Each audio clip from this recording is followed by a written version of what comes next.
programme des 100 jours est l'initiative propre à M. Félix Tshisekedi. C'est lui qui a conçu, c'est lui qui l'a élaboré, c'est lui qui a mis en œuvre, c'est lui qui a transféré le pouvoir d'agir, c'est lui qui a évalué, c'est lui qui était satisfait et fort malheureusement, il n'a jamais été inquiété. Et lorsqu'on parle de programme des 100 jours, on semble négliger le porté criminel. C'est-à-dire qu'il y a un côté criminel de ces programmes. Et fort malheureusement, lorsqu'on nous amène dans le procès, on parle du procès des 100 jours. Il n'y a jamais eu de procès 100 jours. Jamais, je peux défier quiconque. Mais il y a eu de procès de certains projets du programme 100 jours. Tenez, le programme 100 jours avait une enveloppe de près de 700 millions de dollars. Pas de 480. 700 millions de dollars. Dans leur tableau synthèse, il y avait 488 millions de dollars. Le tableau synthèse. Et dans ces tableaux synthèse, on a réparti selon le secteur. Le route, 240 millions et de poussière. On devait réhabiliter 2217 km de route en terre, où on devait enlever les bourbiers. On devait réhabiliter et construire des routes à Kinshasa et dans certaines provinces. On devait réhabiliter des ponts, réparer et déployer les bacs. Et on devait construire 10 sauts de moutons. J'ai dit bien, 10 sauts de moutons. Commençons d'abord à évaluer rubrique par rubrique. Combien de kilomètres de route ont-ils été réhabilités? Combien de kilomètres de route ont-ils été construits?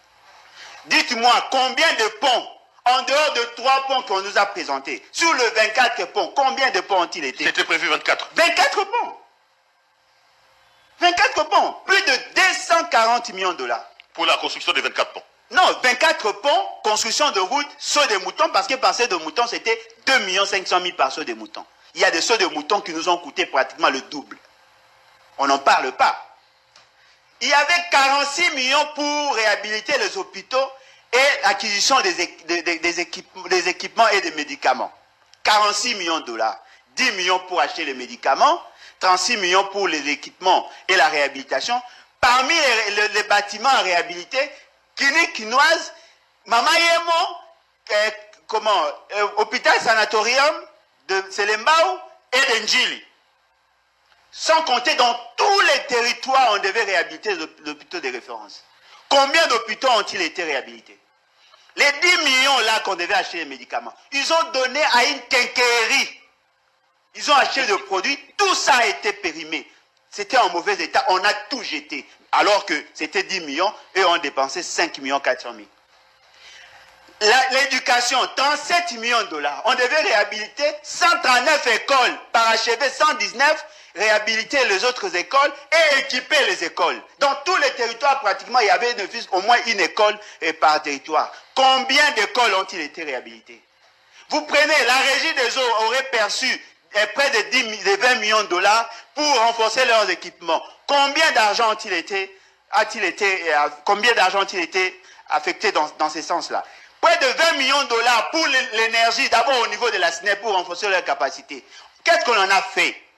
Il y avait 65 600 000 dollars pour la modernisation du port de Kalemi et 600 000 dollars pour les études de faisabilité du port du site Kivu. Qu'est-ce qu'on en a fait? Vous prenez 57 millions de dollars.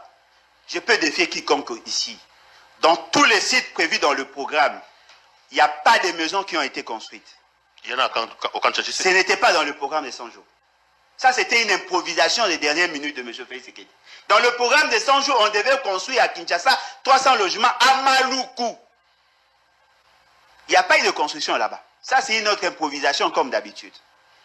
Le Kasaï, Kananga, Mbujimaï, 300. Bukavu, 300. Goma, Matadi, 300. Kinshasa, 300. Combien de maisons ont-elles été construites là-bas? 37 millions de dollars. On n'en parle pas. Ça, c'est un autre projet. Ça, c'est un autre projet. Les maisons construites, là, c'est un autre projet. Rien à voir avec le programme des 100 jours. Ils avaient prévu 1 800 000 pour inciter les jeunes à créer des emplois, l'entrepreneuriat des jeunes. 1 800 000. Qui a vu cet argent être utilisé? Ils avaient prévu 774 000 $ pour la production de poissons. Où en sommes-nous? Mais au-delà de tout ça, c'est dans les tableaux synthèse. Il y avait plus de 100 programmes de 100 jours et l'initiative propre à M. Félix Sekedi.